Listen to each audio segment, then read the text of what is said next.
65 years ago, a failed invasion of Cuba became a defining moment of the Cold War. Today, on April 17th, 2026, the Bay of Pigs remains a politically and emotionally charged event, gaining new significance through the rhetoric of US President Donald Trump. Following the Cuban Revolution of 1959, led by Fidel Castro, relations between Cuba and the United States rapidly deteriorated. The new Cuban government nationalized United States businesses and increasingly aligned itself politically and economically with the Soviet Union. In Washington, a growing concern emerged that Cuba could become a communist stronghold right on America's doorstep, separated by only 145 kilometers from Florida to Havana.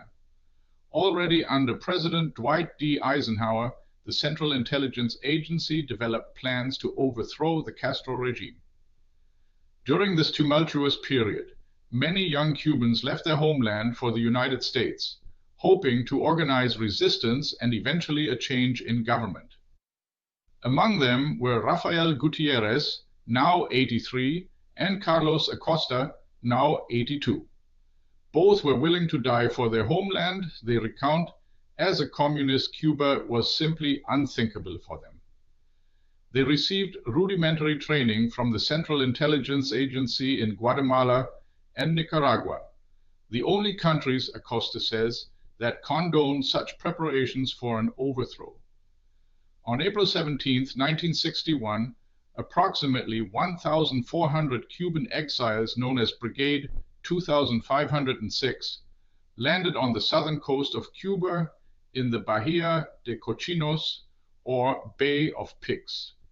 The mission was clear: to overthrow Fidel Castro's regime and install a new government.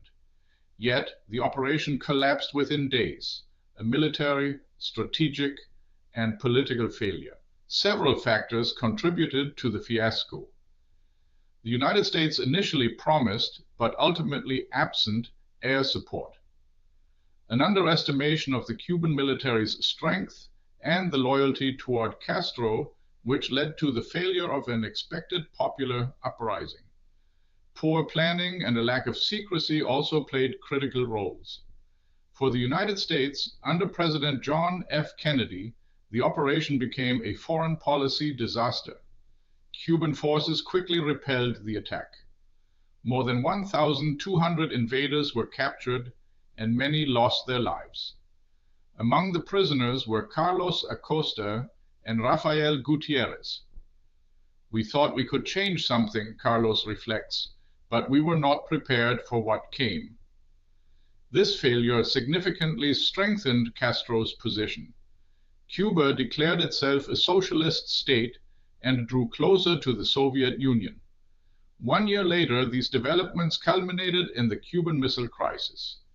Today, Acosta and Gutierrez live in Miami, like many former members of Brigade 2506. 65 years after the invasion, they are collaborating with other Cuban exiles to open a museum. Its purpose is to preserve the history of the invasion for future generations and, crucially, to honor the fallen comrades who senselessly lost their lives there. While for many the focus remains on the past, others direct their expectations towards the present. Gutierrez ties clear political hopes to the memory of 1961. He wishes US President Donald Trump would adopt a consistent stance toward Cuba. He should finish what we started 65 years ago, Gutierrez states. Such statements highlight that the events of that time continue to resonate today, not merely historically, but politically, especially among Cuban exiles. Approximately 1.6 million people of Cuban descent live in the US state of Florida alone. When President Trump says Cuba is next, it appears to be a deliberately sharp political statement. In most cases, his rhetoric aims to demonstrate strength and generate attention. Simultaneously, such phrasing can have domestic political effects, for instance, to appeal to specific voter groups. A direct military threat, however, is highly improbable, as such steps are not communicated in this manner. It is more likely that Cuba is intended as a target for political criticism or further sanctions.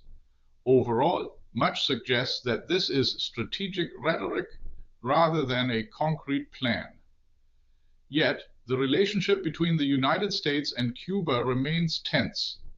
The events of April 1961 underscore the risks of covert military operations in a global power conflict. To this day, the Bay of Pigs invasion serves as a cautionary tale of failed interventions and geopolitical miscalculations. It also represents the deep ideological divides of the Cold War, whose after-effects are still palpable. For living witnesses like Carlos Acosta and Rafael Gutierrez, it is more than a historical event. It is an integral part of their life story. What's your take on Bay of Pigs? 65 years on, Trump's rhetoric reshapes legacy. Share your view in the comments. Do you think this will matter in the next news cycle? This video was generated using artificial intelligence.